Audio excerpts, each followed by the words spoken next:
Dans cette vidéo, je vais présenter 11 principes de création de richesses développés par Matthew Hashimoto. Ces principes ont été très bien développés et je pense que si on arrive à bien connaître, on peut vraiment bien planifier une bonne création de richesses et sa gestion. Donc, je vous invite à regarder cette vidéo jusqu'au bout. Donc, vous allez vraiment découvrir peut-être certaines choses qui sont de nouveau pour vous et pourquoi pas peut-être d'autres qui sont que vous connaissez, mais qui sont vraiment très importants pour pouvoir avoir ou pour pouvoir créer la richesse.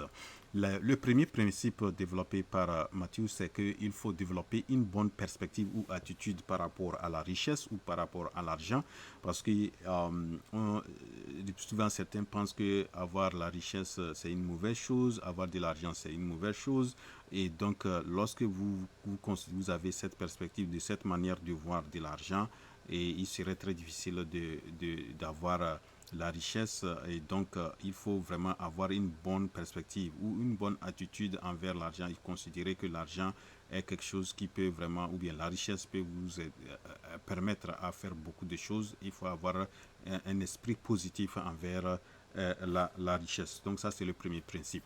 Le deuxième principe c'est de faire en sorte que votre service compte. Donc dans la vie, tout ce que vous allez faire, si ce que vous allez faire ne compte pas, vous n'allez pas avoir la richesse. Il faut voir les grands, ceux qui sont parmi les riches là, il faut voir quels sont, parce que ce qu'ils créent, ce qu'ils donnent comme service, ça compte beaucoup. Il faut regarder ceux qui sont les premiers. Par exemple, vous prenez le premier riche en Afrique, Aliko Dangote, il faut voir les services qu'il est dedans. Il faut le voir, le ciment, la construction, il y a le carburant, l'énergie, il y a l'alimentation, tout ça là. Donc ces services sont très importants en Afrique. Donc ça, c'est le deuxième principe. Le troisième principe, il dit d'avoir un grand rêve. Donc il faut rêver grand. Vous devrez rêver grand et commencer. Vous allez commencer petit en créant, en mettant en place ce qui peut vous permettre d'avoir une bonne richesse. Donc ça, c'est le troisième principe. Le quatrième principe, c'est de trouver un problème et apporter sa solution.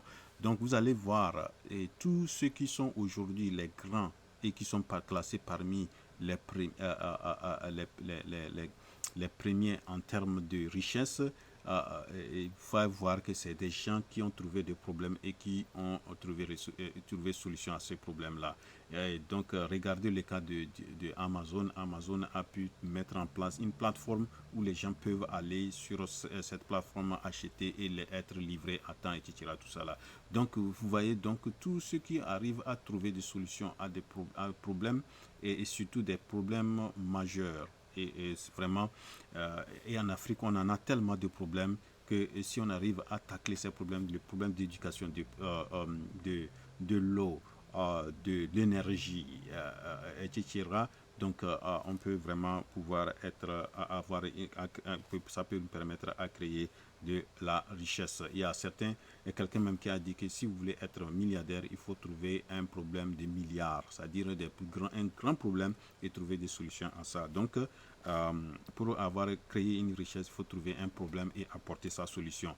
Le cinquième principe, c'est de trouver votre don unique. Donc, chaque personne a un don. Dieu a donné quelque chose pour chacun. Il faut connaître ça et développer ça et vraiment bien reconnaître ça et bien développer ça. Donc chacun a un don et ce don-là, si vous arrivez à bien développer et à mettre ça en valeur, vous pouvez vraiment, ça peut vous permettre de créer la richesse.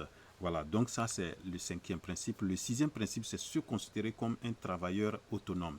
Donc ici, c'est que lorsque vous travaillez même dans une entreprise, vous êtes employé vous êtes employé dans une entreprise, vous devrez vous comporter comme ça vous appartient, l'entreprise vous appartient. Donc vous faites tout ce que, parce que si vous avez cet esprit-là, c'est lorsque vous créez votre pour vous-même, vous allez voir que vous allez pouvoir réussir. Mais si vous prenez l'entreprise de quelqu'un comme ça ne vous considère pas, vous êtes là pour gagner seulement de l'argent et vous allez voir que ce serait difficile. Donc le plus souvent, ceux qui ont cet esprit-là arrivent à bien réussir et à bien créer la richesse.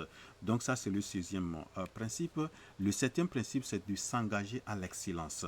Donc lorsque vous êtes dans un domaine, il faut aller vers l'excellence et c'est en allant dans l'excellence, c'est là que ça peut vraiment vous permettre de pouvoir avoir de l'argent et avoir une bonne à créer la richesse.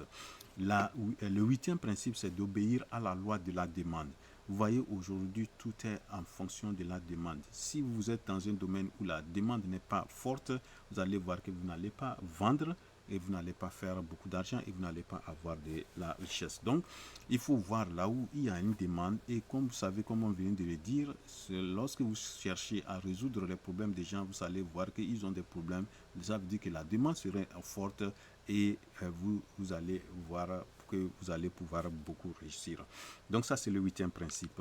Et le 9e principe, c'est de disposer d'un système automatisé et reproductible. Dans le chemin de la création de la richesse, vous devrez trouver un système qui peut vous permettre de gagner de l'argent même si vous n'êtes pas dans tout ça. Donc, lorsque, par exemple, vous mettez des entreprises dans plusieurs pays ou bien dans plusieurs coins, vous allez voir que même vous n'êtes pas là, les gens sont en train de travailler, ou bien ça travaille et ça vous rapporte de l'argent. Donc, il faut, lorsque vous trouvez ce système-là, automatique, et qui est reproductible, c'est-à-dire vous pouvez multiplier ça à plusieurs lieux ou bien plusieurs choses. Donc, vous voyez donc les gens qui ont pu, qui sont classés parmi les riches, ils ont mis en place des systèmes et qui sont là et qui sont un peu partout. Regardez le cas d'Aliko Dangote, il n'est pas seulement au Nigeria, il est dans plusieurs d'autres pays. Donc il a mis un système automatisé, un système reproductible et qui lui permet de gagner beaucoup d'argent. Donc ça c'est le 9e. Le 10e, c'est d'appliquer le principe de levier. Vous savez, le levier, c'est quelque chose que vous mettez qui peut soulever une grande charge, mais un petit truc comme ça. Donc c'est la façon dont c'est fait. Donc on n'a pas besoin de mettre beaucoup d'efforts pour pouvoir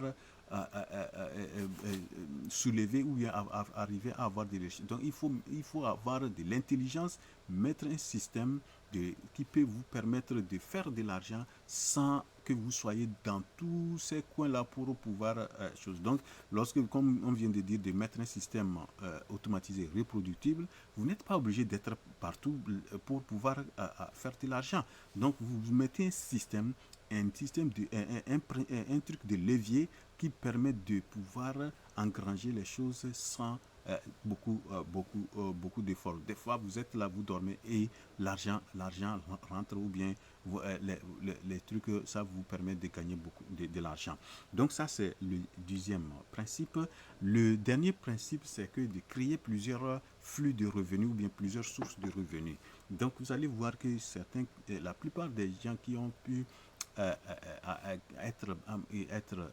créer vraiment de la richesse ont pu mettre en place plusieurs sources de revenus, la diversification, ont bien diversifié et que ces différentes sources-là leur apportent de l'argent et de la richesse. Voilà. Donc, vous allez voir quelqu'un, il est, comme je viens de dire, de donner le cas d'Aliko Dangote, il est dans le ciment, il est dans l'hydrocarbure, il est dans l'énergie, il est dans l'alimentation, etc. Tout ça là. Donc, vous voyez, et donc c'est lorsque vous arrivez à créer plusieurs flux, bien plusieurs sources de revenus, vraiment ça va vous permettre à bien créer la richesse. Il y a un principe que Mathieu Hashimolo a développé que je n'ai pas voulu bien citer ici, parce que pour moi ce n'est pas aussi parce que avec différents flux de revenus, vous n'êtes pas obligé d'être dans ce domaine. Il a recommandé que l'immobilier est un est quelque chose qui peut vraiment vous permettre à créer la richesse. Donc, voilà quelque chose que vous pouvez aussi tenir compte de comme principe. Lorsque vous voulez aussi créer de la richesse, vous pouvez opter, ça dépend le domaine, le lieu ou comment vous voulez développer ça. Sinon, l'immobilier aussi peut vous permettre à créer la richesse. Voilà donc les 11 principes en addition le cas de l'immobilier. Et donc avec ça, vous pouvez vraiment mettre en place des systèmes qui pourraient vraiment vous permettre d'avoir une bonne un système qui peut vous permettre de créer la richesse. Voilà donc ce que j'ai voulu présenter dans cette vidéo. J'espère que vous l'avez apprécié. Et si oui, cliquez sur la touche j'aime. Et si c'est votre première fois sur cette chaîne, ne quittez pas cette vidéo sans vous abonner. Abonnez-vous, abonnez-vous. On se retrouve à la prochaine vidéo. Je suis votre frère Ouro.